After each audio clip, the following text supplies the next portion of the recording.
IAS अधिकारी संतोष वर्मा। ये नाम आप बहुत दिन से सोशल मीडिया पर सुन रहे होंगे। ये अधिकारी जो आरक्षण के तहत नौकरी और प्रमोशन पाकर आज इस पद पर पहुंचे हैं, उन्होंने कार्यक्रम में जो टिप्पणी दी है, सोशल मीडिया से लेकर राजनीतिक गलियारों में चर्चा हो रही है। उन्होंने आरक्षण की वकालत करते हुए एक ऐसी बात कह दी जिसे लेकर कई लोग नाराज हुए, कई सवाल खड़े हुए और कई संगठन सड़कों पर आ गए। अब बात सिर्फ एक बयान की नहीं है, बात है एक सवाल की। क्या एक उच्च पद पर बैठे अधिकारी को इस तरह की टिप्पणी करनी चाहिए या नहीं? सरकार के कई योजनाएं महिलाओं, दलितों, वंचितों और सभी समाजों को सशक्त बनाने पर जोर देती है। ऐसे समय में किसी भी समूह से जुड़ी टिप्पणी पर सवाल उठना स्वाभाविक है और हुआ भी वही है। कई राजनीतिक आवाजें उठी, सोशल मीडिया पर विवाद बढ़े और अधिकारी ने बाद में अपने बयान पर सफाई भी दी। लेकिन कहानी यहीं खत्म नहीं होती है। अब इस विवाद का दूसरा बड़ा पहलू है। ये मामला सिर्फ MP तक सीमित नहीं रहा, इसकी प्रतिक्रिया प्रदेश की सीमाओं से बाहर बुंदेलखंड तक पहुंच गई। भोपाल से जो घोषणा हुई उसका असर महोबा तक दिखा, जहां विभिन्न सामाजिक संगठनों ने प्रदर्शन किया, ज्ञापन सौंपा और सरकार ने जांच तथा कार्रवाई की मांग की। लोगों ने सवाल उठाए, क्या इस तरह की टिप्पणी आचरण नियमों का उल्लंघन है? सरकारी पद पर रहकर व्यक्ति किन सीमाओं में बोल सकता है?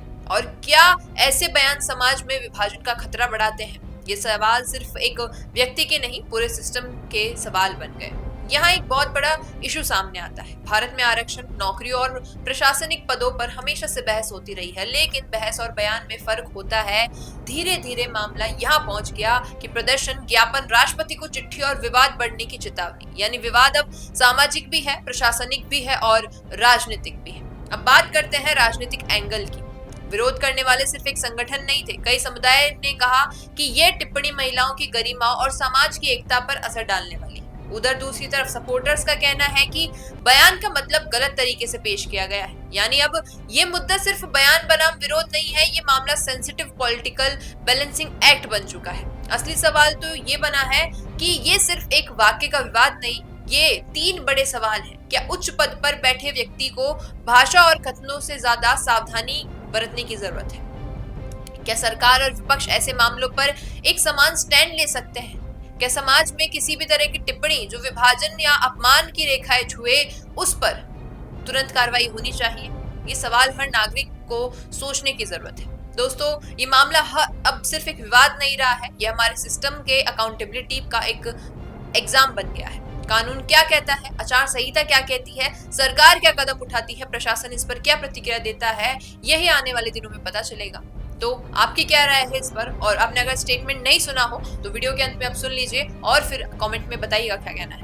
एक परिवार में एक व्यक्ति को आरक्षण मिलना चाहिए जब तक कि मेरे बेटे को कोई ब्राह्मण अपनी बेटी दान नहीं करते या उससे उसका संबंध नहीं बना दे। केवल आर्थिक आधार की अगर बात है तो बिजनेस अच्छा हो सकता है, लेकिन अगर नाम नहीं दिखा तो पहचान कैसे बनेगी? अब टेंशन छोड़िए, द फैक्ट इंडिया आपके बिजनेस को देगा वो पहचान जो पूरे राजस्थान में हर किसी तक पहुंचे। न्यूज चैनल पर विज्ञापन, पॉडकास्ट और प्रमोशन के जरिए आप सीधे 5 लाख सब्सक्राइबर और 10 करोड़ से ज्यादा व्यूज तक अपनी पहुंच बना सकते हैं। तो देर किस बात की, आज ही द फैक्ट इंडिया से जुड़िए और अपने बिजनेस को बनाइए हर घर का नाम।